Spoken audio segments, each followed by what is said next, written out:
অন্টারিওতে অল্প সময়ের মধ্যে চাকুরি জুটিয়ে স্থায়ী হয়ে বসতে গেলে ইংরেজিতে কথাবার্তা বলতে পারাটা খুবই দরকারি। ইংরেজি শেখার জন্য নানা রকমের কর্মসূচি রয়েছে। একেবারে গোড়া থেকে শুরু করে আপনার নিজস্ব পেশার জন্য প্রযোজ্য ইংরেজি সেরকম বিশেষ কোর্স। অনেক কর্মসূচি বিনা খরচে পাওয়া যায় এবং শিশুদের দেখে রাখার বন্দোবস্ত করে। কিছু কিছু ক্লাস হয় দিনের বেলা, অন্যান্য ক্লাস হয় সন্ধ্যায় অথবা শনি রবিবার। অনেক ক্লাসে সাথে সাথে ভর্তি হওয়া যায়, তবে অনেকগুলোর ক্ষেত্রে অপেক্ষা তালিকায় থাকতে হয়। আপনি হয়তো ইংরেজির এই ক্লাসগুলোকে ESL বা লিঙ্ক নামে উল্লেখ করতে শুনবেন।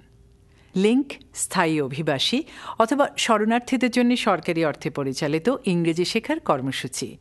এটা বিনা খরচে মেলে এবং বেশিরভাগ ক্ষেত্রে বিনা খরচে শিশুদের দেখে রাখার বন্দোবস্তও থাকে। ESL কর্মসূচিও লোকজনকে ইংরেজি শিখতে সাহায্য করে।